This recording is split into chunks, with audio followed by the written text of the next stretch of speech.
So that was question number 6. Remembering when you're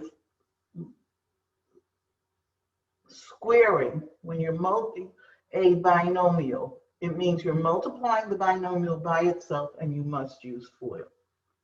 So that was the answer to number 6. Now let's look at number 8. This is again number 8 on the sheet that on practice sheet 4.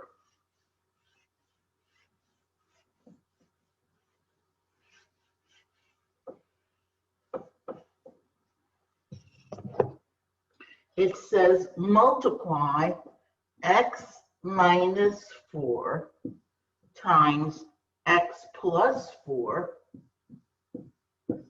times x squared plus 60. So here we're being asked to multiply 3 polynomials. They all happen to be binomials, but we are multiplying 3. Now, anytime we want to multiply 3 things, we have to do it in stages. We multiply first 2 together, get that answer, and then multiply it by the third. So the first thing I'm going to do is multiply x minus 4 times x plus 4. Now, usually when I have 2 binomials, I use FOIL. But when the binomials are what we call conjugate binomials,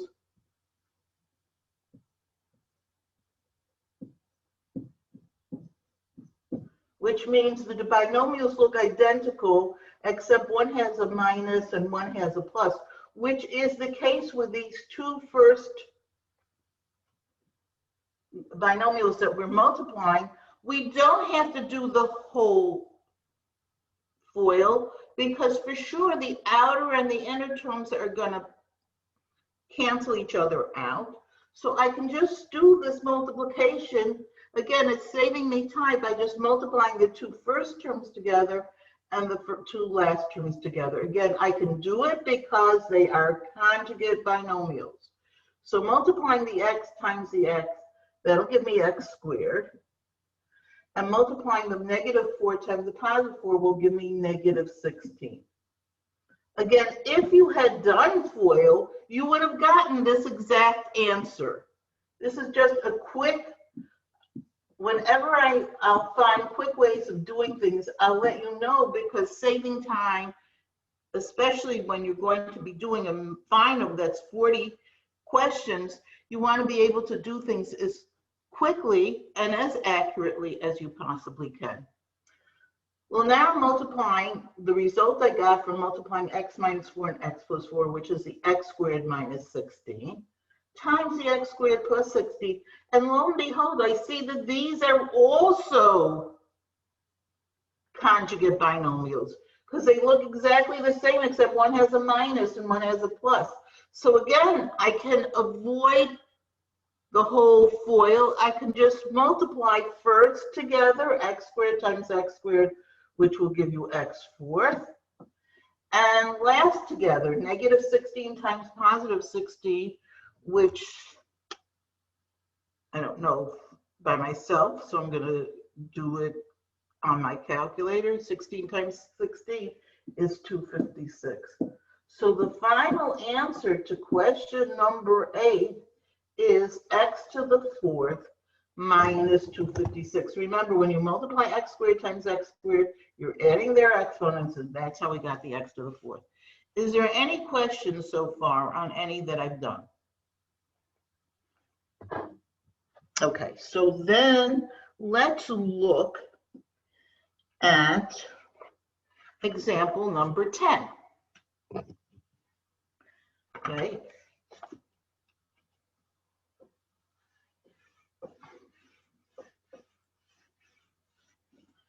Example number 10 told me that I have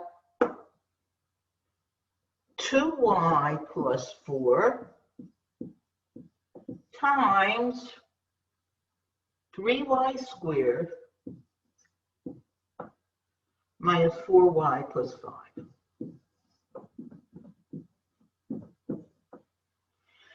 And This is again multiplying two polynomials where one happens to be a binomial, but the other one happens to be a trinomial. Obviously, we don't use FOIL with this because FOIL only works when you're multiplying a binomial times a binomial. But we use our distributive property. We multiply 2y times everything in the trinomial, and then go back and multiply 4 by everything in the trinomial. And then after everything is multiplied together, I look at what I have and combine the like terms. So taking my 2y, I'm going to multiply 2y times 3y squared. That will give me 6y to the third. Don't forget, it's understood that any plain variable without any exponent is understood to have an exponent of 1. And we're adding 1 plus 2, and that's how we're getting y to the third. Then we take the 2y and multiply it by the negative 4y. That gives us negative 8y squared.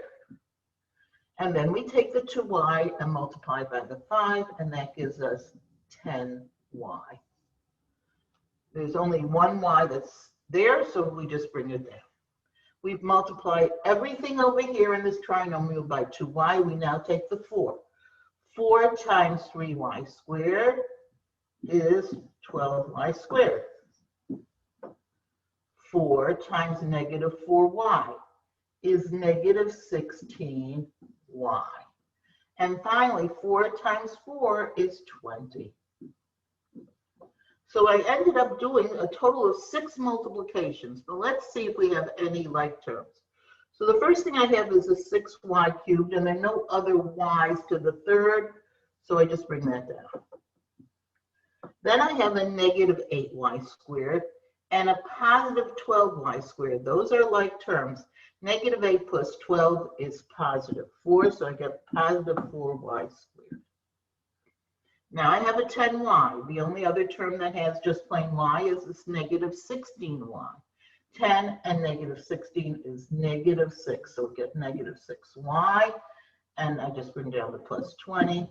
And here's my answer for the result of multiplying the 2y plus 4 times the 3y squared minus 4y plus 5. Again, it's a matter of just being organized.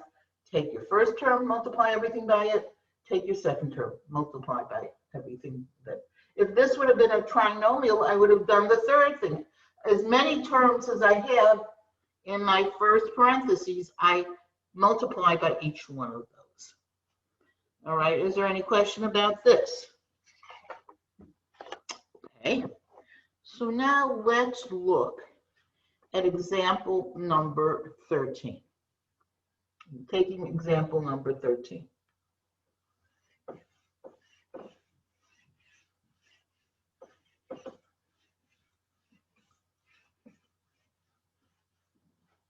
In example number 13, it says factor. And the example they're giving me is 6x to the 4th, y squared. We may have done this one yesterday, but let's redo it in any case. Plus 18x to the 3rd, y to the 3rd, minus 24x squared, y 4th. And we've really only done one type of factoring so far. Factoring means taking something that's been multiplied and bring it back to what we originally multiplied when before it was put together. So we always look for something called a greatest common factor, a GCF.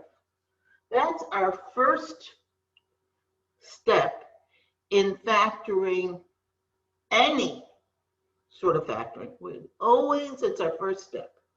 So looking for a greatest common factor, I first look at the coefficients, 6, 18, and 24, and think about a number that all of them that goes into all of those numbers. And the highest number that is a factor of those three numbers happens to be 6. Then I look at the variables. I have an x fourth, an x cubed, and an x squared. The greatest common factor of those variables, they all have x's in it. We take the one with the lowest exponent. In other words, it would be an x squared. Since each term has a x in it, we look for the lowest exponent that we have. That'll be the common one for all of them. We do the same thing with the y's. There's a y squared, a y third, and a y fourth. We all have y's. The lowest exponent is y squared. So I have now figured out what my greatest common factor is. It happens to be 6x squared y squared. We now have to go on and see what is the polynomial that goes inside the parentheses. And we find that by dividing each of the terms in this polynomial by this 6x squared y squared. So multiplying the first term by the 6 into the x cancels out. The x squared into x fourth. Remember, when we're dividing, we subtract exponents. 4 minus 2 is 2, so that gives me x squared.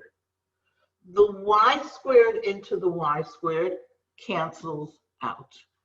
Again, if you subtract their exponents, you get 0. A 0 exponent means the number 1, which means everything canceled out. If every single thing cancels out and you're left with nothing, then you put a 1. Because when canceling by division, your answer is 1. Okay, we now take the 6x squared y squared and divide it into the 18x cubed y cubed. So 6 divided into 18 is 3. X squared into x cubed, 3 minus 2 is 1, so that gives me x to the 1, which is just x. And y squared into y cubed gives me y to the 1, which is just plain y. So the next term we get is 3xy. And finally, 6 into negative 24 gives me negative 4.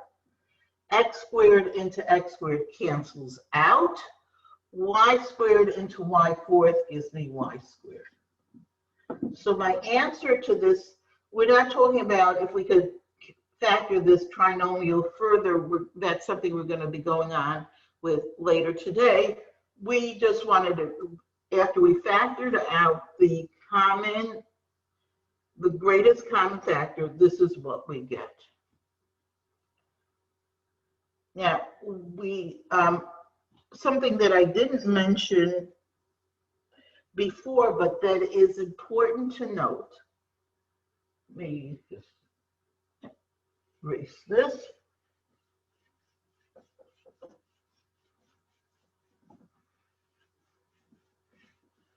Suppose I had given you something like this. Negative 3x squared plus 15x. Suppose I gave you this expression and I said I want you to factor it. Again, when it says factor, the first thing you look for is a GCF. You're looking for something that will go into both terms of this binomial. Hint, when your leading coefficient, the first thing that you see is a negative, part of your common factor is the negative. So here I have a 3 and a 15. 3 goes into both of them, but since my starting coefficient is a negative, my common factor is a negative 3. Negative 3. I'm jumping ahead of the game.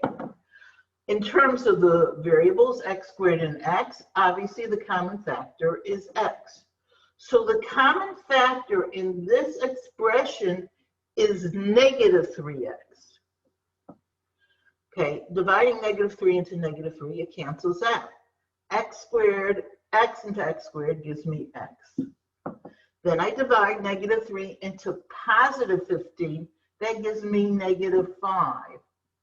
By the way, the x into the x cancels out. So this in factored form would be negative 3x as our GCF, our greatest common factor, times the binomial x minus 5. So that's something we should be aware of, that if our leading coefficient, when I mean the leading coefficient, I mean when you have things all arranged in order, the first term you look at, if it's negative and you're trying to find a common factor, part of that common factor is going to be a negative sign. All right, one other thing that we did talk about was factoring by grouping and using a common binomial factor. So let's review one where we have factoring by grouping. Let's look at example number 15. I didn't give you that for homework. Oh, let's do, actually, I didn't give you 14 or 15. So let's do 14 and 15 right now. I'm going to do number 15, and then I'm going to stop, and I'm going to give you time to do number 14. Here's what number 15 looks like. 4x to the third plus 12x squared minus 9x minus 27. We use the grouping method when we end up with 4 terms in our expression. If we have a polynomial that has 4 terms, then we try factoring it using grouping. We're going to see that we're going to have methods for binomials that are separate and methods for trinomials that are separate. Since this sort of makes use of what we were doing with the common factor, I went to the 4 terms first, though it seems like we're doing things a little backwards. What we do when we have a polynomial of any sort, we look for a common factor. Well, this is a 4 and a 12, but then this has a 9, and then there's no common number that goes into all of them. And this is an x cubed and an x squared and an x, but this doesn't have any x, so there's no common variable either. There is no common factor for all 4 terms. That's what we look for first. Is there something that goes into all 4 of them? If there isn't, then we break it up into 2 pieces. I make a line right straight down the middle, and I have formed 2 groups. Each group has 2 terms. So my first group is the 4x cubed plus a 12x squared. The second group is the negative 9x minus 27.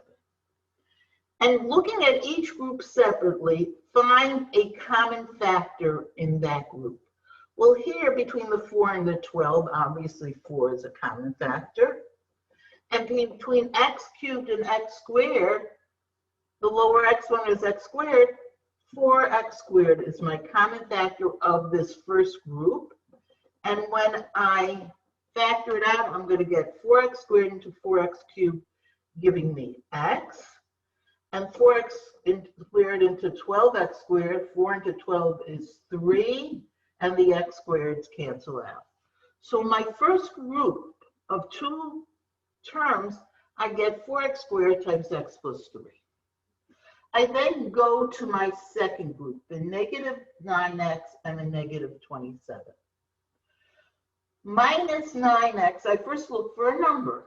So what goes into 9 and 27 is obviously 3, but since my leading coefficient in this group is negative, again, I'm looking at the group, I have to include as part of the common factor the negative. In other words, my negative 3 is my common factor.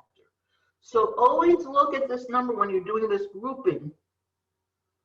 If that middle term, if that where you're splitting it is a negative, part of your common factor of your second group is going to be a negative. Well, negative 3 into negative 9x becomes positive. Oh, I'm sorry. Let's go back. I'm looking for the largest number. And obviously 9 goes into both 9 and 27, so my common factor is -9. Okay, -9, we always look for the greatest common factor. -9 into -9x is positive x. -9 into -27 becomes positive 3. Okay, so I have now grouped it, and if I look at what I'm left with, I see that x plus 3 is a common binomial factor. So I can put that x plus 3 in the front as my common factor, and what goes inside the other parentheses are the things that are outside the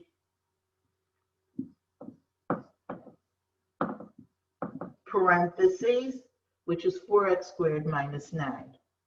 Now, I'm going to come back to this in a minute. But before I do something else with this, I want to give you, I'm going to leave this on the side, because this is really not complete, and I'm going to show you how to complete it in a minute. But let's leave this right now. I'm going to write it on top. Here, the answer that I had gotten was x plus 3 and 4x squared minus 9. Okay, I want to come back to that in a few minutes. But before I do, I want to give you a chance to try one of these 4-term examples by using grouping. See if you can do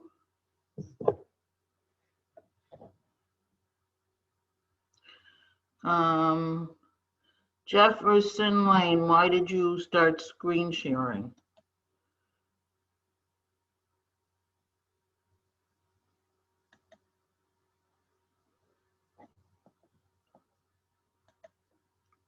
Is everybody okay now? Does everybody see me? Marcus, can you see now? Yes. Okay. Please be careful, like if you press the screen sharing, then they're going to see your screen and not me. I don't use screen share too much. I think I like to send you anything that you need directly through Blackboard. Okay. We found out that our answer was x plus 3 times 4x squared minus 9. I would like you to try this example. This happens to be example 14. We have t to the third, I'll write this so that it's number 14, on your sheet. T to the third minus 3t squared plus 4t minus 12. Okay, again, we have a 4-termed example. I am going to give you time to try and factor this by grouping while I take attendance in class.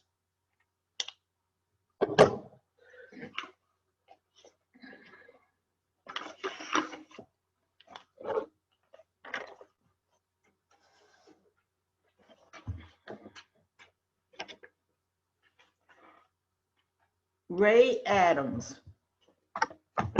Ray Adams here?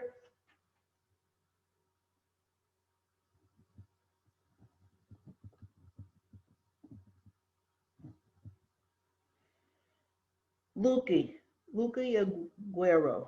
Luki? I'm here. Okay. Good morning. Good morning. Farhas.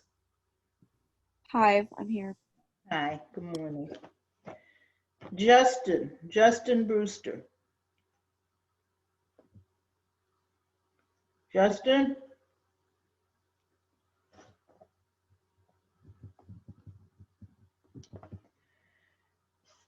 Jordan Calendar.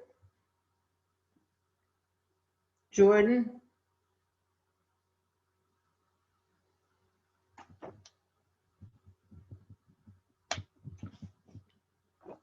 Kaimani Clark.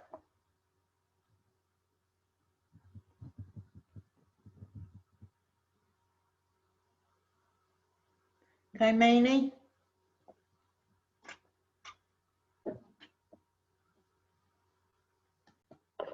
We'll do this the quick way by just doing the first x times x and getting x squared, plus 5 and minus 5 are the two last terms, and you get x squared minus 25. Well, therefore, when you want to go backwards, when you want to factor x squared minus 25, think, this is a perfect square and this is a perfect square. It's the difference of squares. It must have come because I was multiplying conjugate binomials.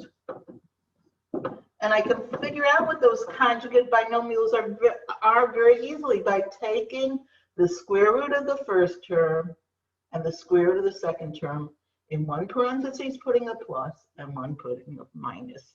The reason I know it is because I know when I'll multiply these two back together, it'll give me this. That is the key.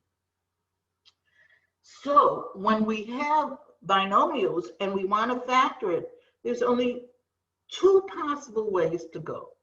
We look for a common factor that we look for in any case for any kind of polynomial. But aside from a common factor, the only other way you can factor binomials is if they are the difference of squares. So we look for that when we have a binomial. If we have the difference of squares, we know we can factor it. Further, if we don't have the difference of squares, we can't go any further. In other words, if this example had, instead of being x squared minus 25, would have been x squared plus 25, where this is a perfect square and this is a perfect square, but the sign between them is plus, you cannot factor it further. You have to leave it like this. It cannot be split down any further. There are no two binomials that when I multiply them will give me x squared plus 25. That being the case, I want you to look at this example. This was, go back to example number 14. This was number 15. Number 15, we had done before, and we came up with the answer x plus 3 and 4x squared minus 9. Using grouping, we had taken a four-termed expression, a four-term polynomial, and factored it into two binomials by using grouping and a common factor of x plus 3. Now, whenever you're factoring, before you say you are completed with the factoring, you want to look, can you factor further? You always want to factor completely. Even if it doesn't say factor completely, what you want to do is factor and factor and factor until you can't factor any further. So when I look at this x plus 3 times 4x squared minus 9, the x plus 3, there's nothing more to do with it. It's a binomial. It doesn't have any common factors. It's certainly not the difference of squares. So I just bring down the x plus 3. Then I look at my other binomial. It's 4x squared minus 9. Ah, look at this. 4x squared is a perfect square. It's 2x times 2x. 9 is a perfect square. It's 3 times 3. And the sign in between it is a minus. It is a difference of perfect squares, which means I can break it up into two parentheses being 2x and 2x and plus 3 and minus 3. In other words, I can break this back down into its original conjugate binomials, and this would be the correct answer to number 15, because we want to be able to factor as far as possible. If it says factor or it says factor completely, you want to go as far as you possibly can. All right, let's see if I can give you one to try.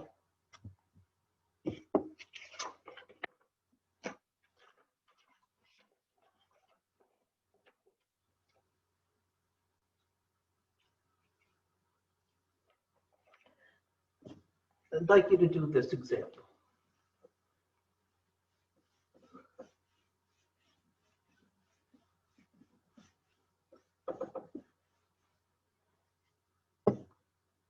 100 minus 25 x squared.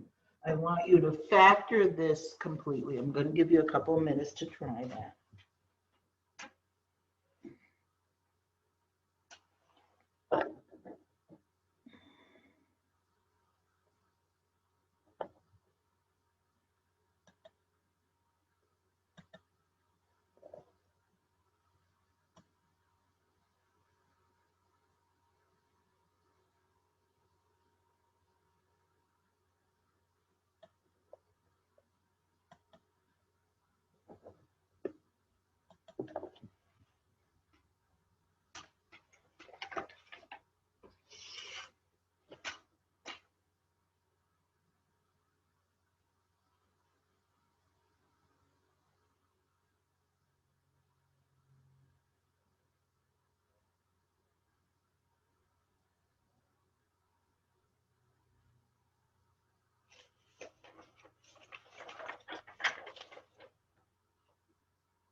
Okay, I see somebody had sent me an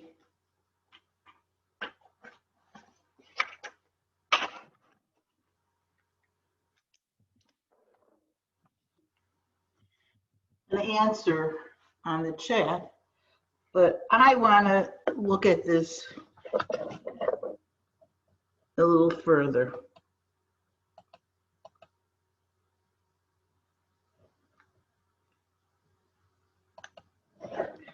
Okay. Whenever I factor, before I start anything else, I look for a common factor. Is there something that goes into 125x squared? And I guess everybody realizes that 25 is a common factor. Do not first, so don't say, oh, I see it's difference of squares. First, look for a common factor. 25 into 100 is 4. 25 into minus 25x squared is minus x squared. Okay, when I'm doing complete factorization, I want to make sure that I have taken out my common factor if there is one. I then look what's left inside my parentheses. I keep the 25 on the outside, and I notice that what's inside the parentheses is the difference of squares. 4 is 2 times 2. X squared is x times x, and there's a minus. So I can factor this further into 2 and 2, plus and minus, x and x. Now it doesn't matter if you write 2 minus x and 2 plus x. The order of the parentheses doesn't matter, but you would have to be completely factored, you would have to have done it this way.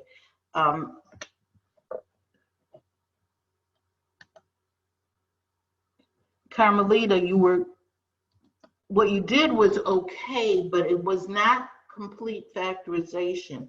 And when they say factor completely, You must do it this way. Okay, I understand. Thank you. Okay, so always, you know what, sometimes you see right away, oh, it's difference of squares, you go right to it. Look for a common factor first. We'll always, it'll be, you'll hear it, it's gonna be a mantra. Do we have a common factor? That's what I'm always gonna look for first. Okay, so now we've taken care of factoring of 4 terms and factoring of binomials 2 terms. We're going to start now with factoring of trinomials. I don't know if we're going to finish the whole factoring of trinomials. What we don't finish today, we will complete on next Thursday. Probably by next Thursday, we will have completed chapter 4. And after we complete chapter 4, then we'll talk about when we're going to have a test on chapter 4. Okay, so we're going to go on to trinomial factoring.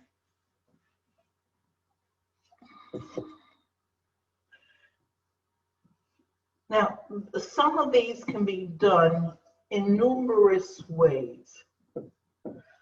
For each of the types that I'm going to be doing, I'm going to really concentrate on one method. If you learned a different method in a different school or a different course, and you know how to do that method, just continue doing your method of factoring.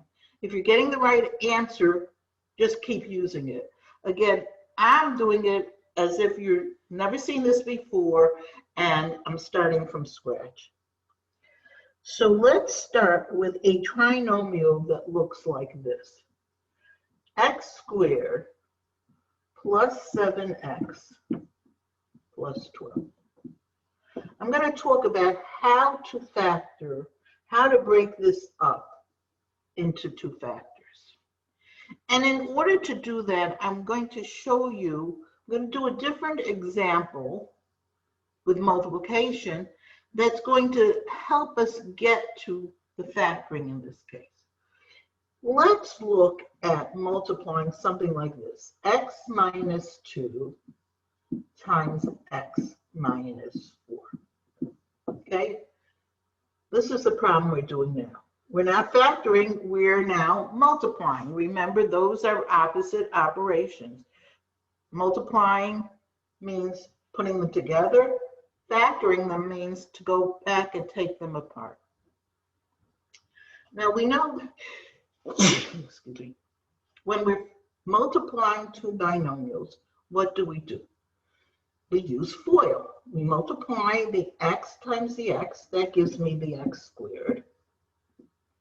Then we do the outer, which is negative 4x, and the inner, negative 2x. And finally, negative 2 times negative 4, we get positive 8.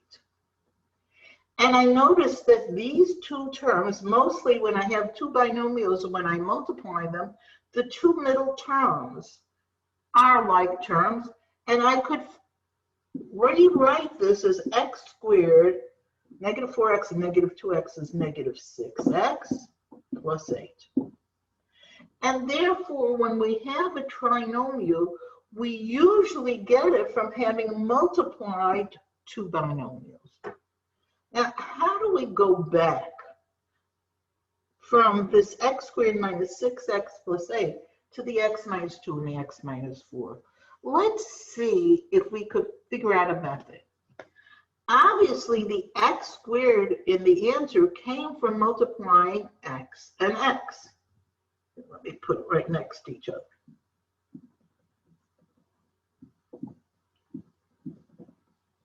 Now, this negative 6 is a little bit problematic, so I'm going to skip over it and see where the 8 came from. Obviously, the 8 came from multiplying negative 2 times negative 4.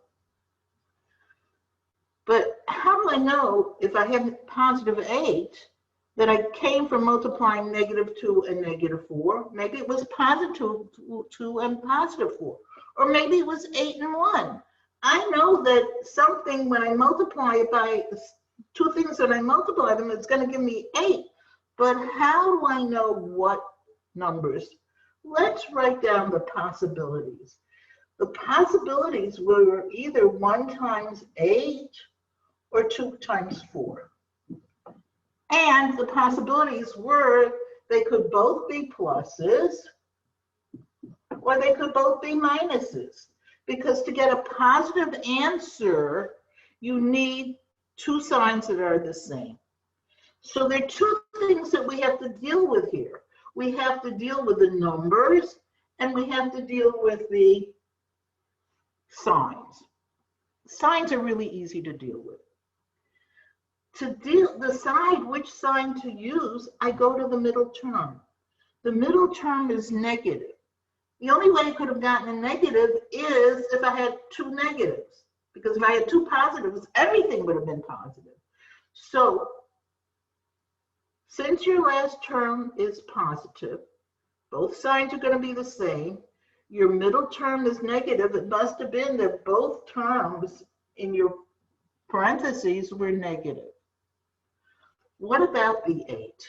Again, we could have gotten it by multiplying 1 times 8 or 2 times 4.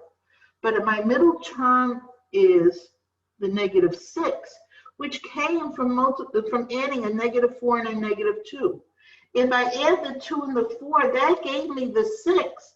The 8 and the 1, if I added it, would have given me 9. I would never have gotten to the 6. So in order for this to factor this back to its original answer, we take the 2 numbers that add up to the middle number, 2 and 4. So I'm going to put a 2 here and a 4 there.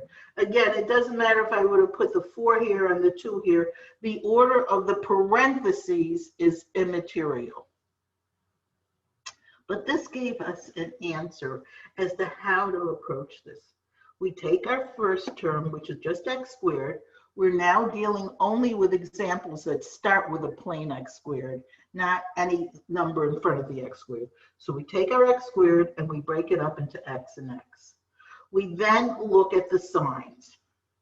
The last term is positive, means both signs have to be the same. The middle term is minus, means both signs have to be negative. So I put a negative in each parenthesis. And finally, I look for 2 numbers that when I multiply them will give me 8. And when I add them, and notice this is a hint because this sign is a plus. When I add them, they're going to give me 6, and that has to be the 2 and the 4. So let's look now at this example that I gave us before, where I'm not giving you the answer first. Let's see if we could come up with the answer here.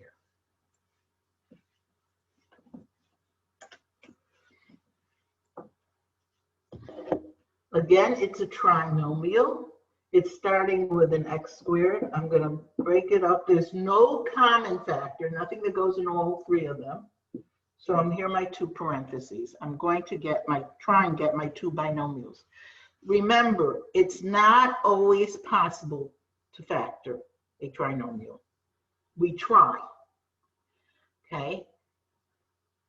First, I look at the x squared. How do I break up the x squared? Well, that has to be an x in each parenthesis. Next, I look at the sign. The last sign is positive. That means both terms that are multiplying have to have the same sign.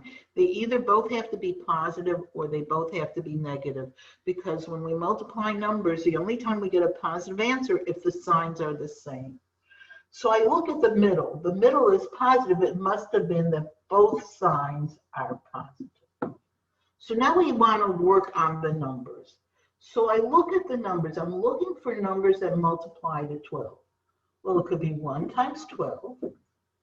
It could be 2 times 6. And it could be 3 times 4. Any one of these combinations would, when I multiply, give me 12. I can't think of any other combination, so that's it. But I know the middle term is positive 7, means that I need 2 numbers that add up to 7. The only ones that add up to 7 are the 3 and the 4. So I'm going to put a 3 here and a 4 here, and I have factored this. Again, if you would have written x plus 4 and x plus 3, you would have gotten the right answer as well. It doesn't matter the order in which you put your parentheses. Okay, here's the next one I want you to try.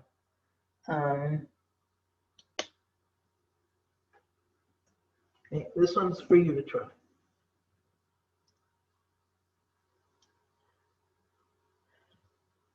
X squared minus 8x plus 12. Gonna give you a minute to try that.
Okay, I see some people have already come up with the answer.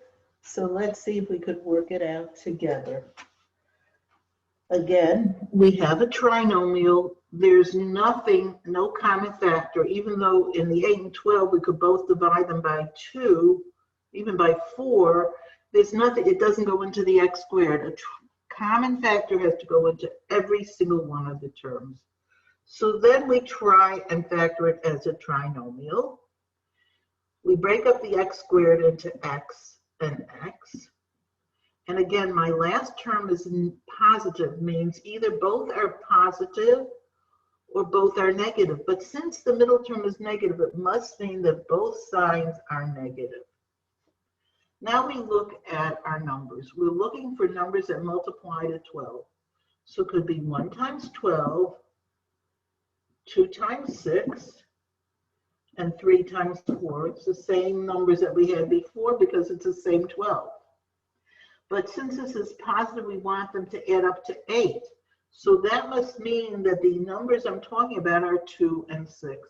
So we could put a 6 in one and a 2 in the other, and we get x minus 6 and x minus 2. Does anybody have any questions before we go any further?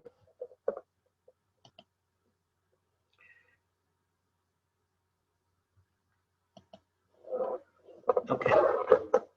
So let's try something that looks like this.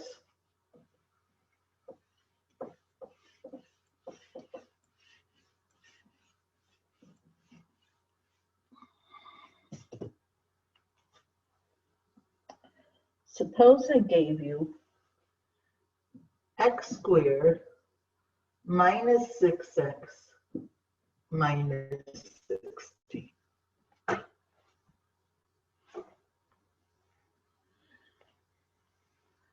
Let's see what happens when we try to factor something like this. Again, there's no common factor in all 3 terms. So again, we try to break it up into 2 parentheses. And again, I start with an x squared, so it's going to give me an x and an x. And then I go to my last term again. But what happens is my last term happens to be negative. So therefore, when I'm multiplying and my answer is going to be negative, the only way that can happen, the only way I can get a negative answer when I multiply is if one of the numbers is positive and one of the numbers is negative. Okay, so I right away put a plus and a minus in my parentheses. Now I'm looking for numbers that multiply to 16. So it could be 1 and 16. It could be 2 and 8. And it could be 4 and 4. I think those are the combinations. But remember, one of them is going to have to be positive, and one of them is going to have to be negative. And when I combine numbers where one is positive and one is negative, I'm not really adding those numbers, I am subtracting. In other words, a positive 1 and a negative 16 gives me a negative 15. A positive 2 and a negative 8 doesn't give me 10, it gives me a negative 6.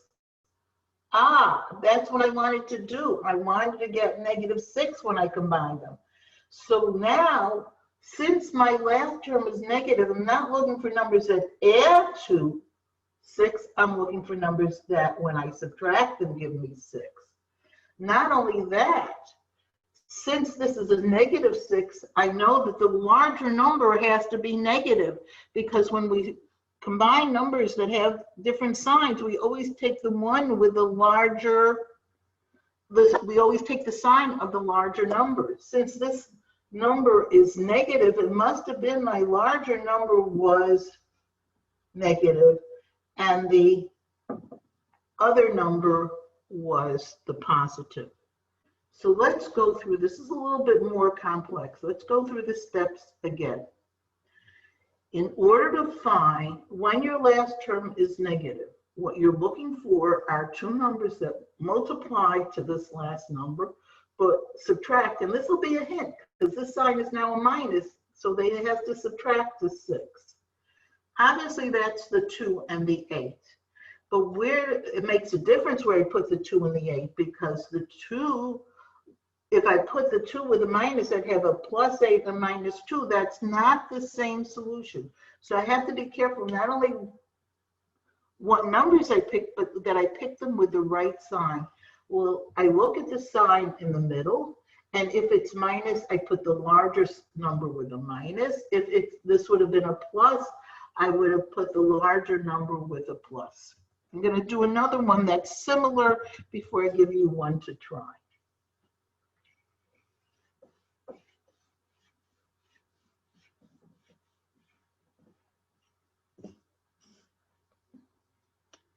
Suppose I gave you this.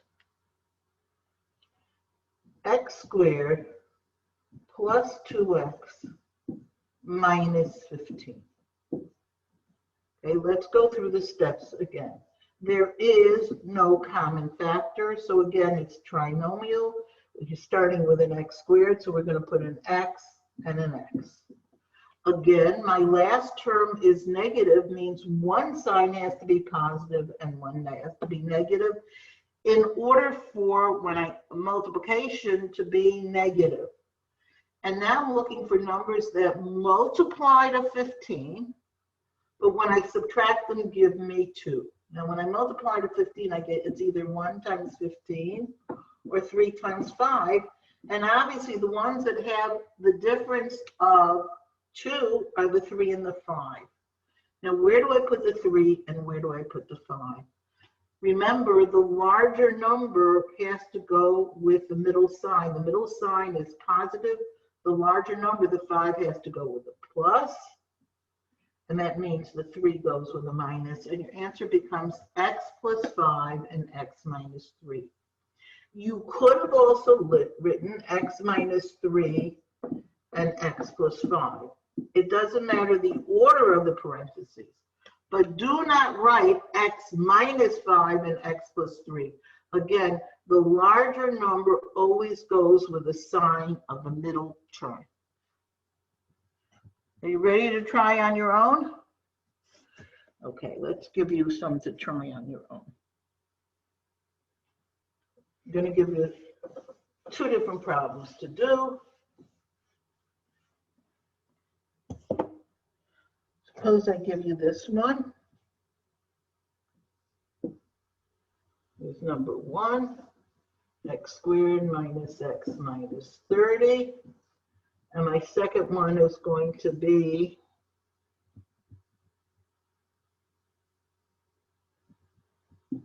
x squared minus 12x plus 36. Okay. Give me a few minutes to try these on your own.